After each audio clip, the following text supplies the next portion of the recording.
Hold my hand. I don't want to.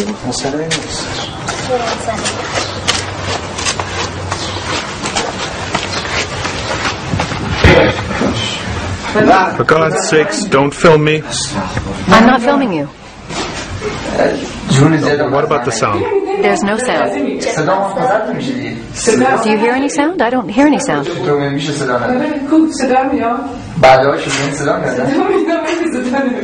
I promise.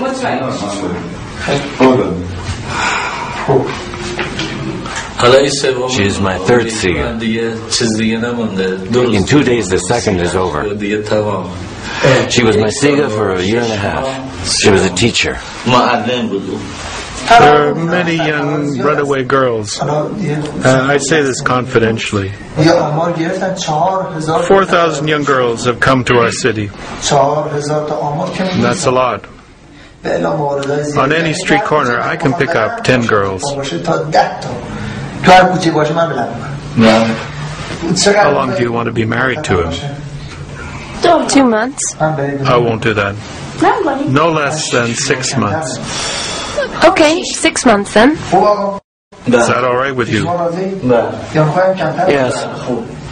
You want a shorter time? No, that's fine. How much do you want for 6 months? Gold? Money? $200. Then that's settled.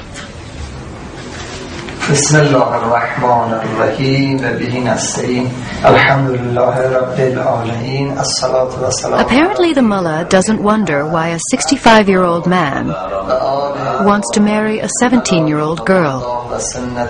He mainly wonders if she has honorable intentions toward Habib. The Islamic regime lowered the age for marriage and siga to 9. With the blessing of God, God be praised. No, I won't take your money. I'm asking you to take it. It's embarrassing me to take your money. You're my friend.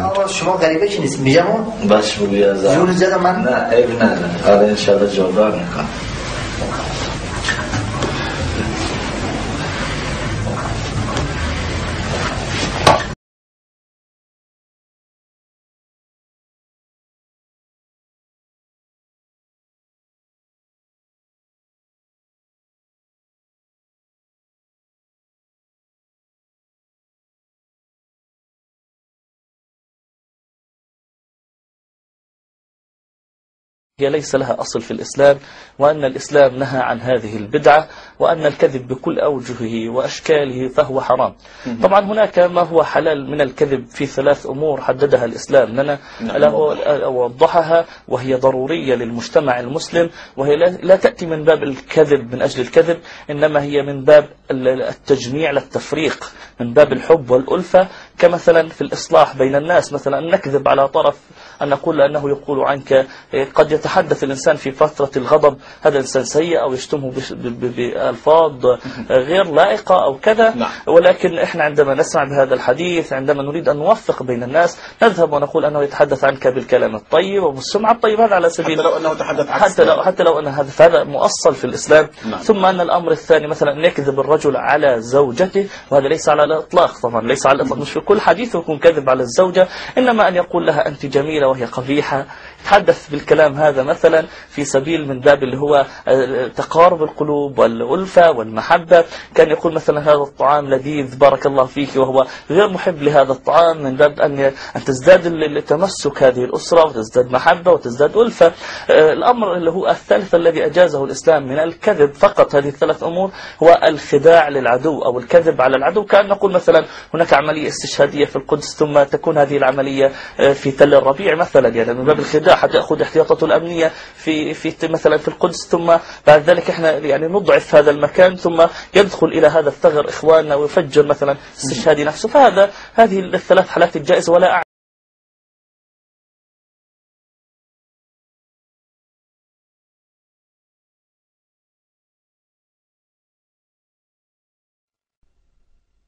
The Prophet said, war is deceit.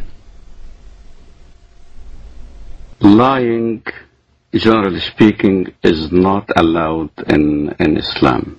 But unlike other religions, there are certain situations where a Muslim can lie, and that would be acceptable, even encouraged. This concept called al-taqiyya. Al-taqiyya means prevention. So a Muslim is allowed to lie to prevent harm that may come to him or to Islam. When one is under pressure, one may lie in order to protect the religion. This is taught in the Qur'an, chapter 3, verse 28, chapter 16, verse 106. There are certain provisions for lying. So a Muslim can lie for the cause of Islam, can lie to keep peace in his family, so he can lie to his wife. A Muslim can lie to his fellow Muslim to keep peace in the society. Muhammad himself ordered people to lie.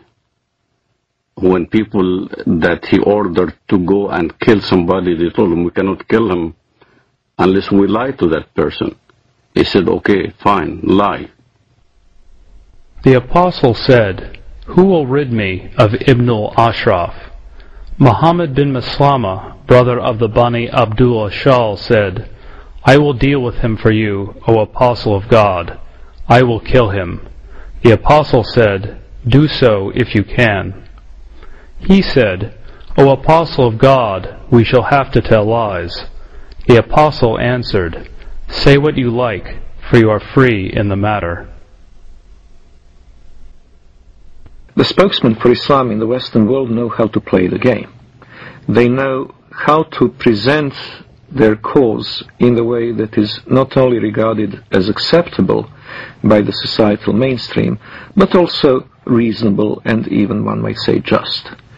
They will appeal to democratic institutions and their human rights in the full knowledge that, given the power to do so, they would abolish those institutions and deny those rights to others. The Prophet said, "By Allah and Allah willing, if I take an oath and later find something else that is better than that, then I do what is better and expiate my oath." When I used to be working as a translator at the Loop College in Chicago, the fundraising for jihad movements, for the PLO at that time, we would do the translation for the announcements or the flyers that we hand out or we put on the walls of the college. And I remember the Arabic would be basically the facts. Bring your friends. We were intending to raise funds to support our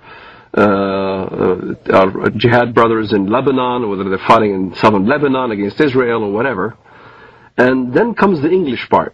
In the English part, it'd be the standard. We will be conducting a Middle Eastern cultural party. You're welcome. We will be serving lamb and baklava. So the West doesn't understand, as when we get together as a group, our conversations are different. As soon as a Westerner would come into the scene, then the whole conversation changes. It becomes palatable to a Western mind. When I used to go to work, let's say, during the Gulf War, I used to go to work at an American company. And everybody would be hovering around a TV set as soon as there's a Scud missile hitting Riyadh or something like that. And everybody will be distraught, unhappy if a Scud lands in the American camp. And I will be standing there right amongst the American employees. Oh, that's too bad, oh, that's too bad. I'm sorry that, we had loss of life.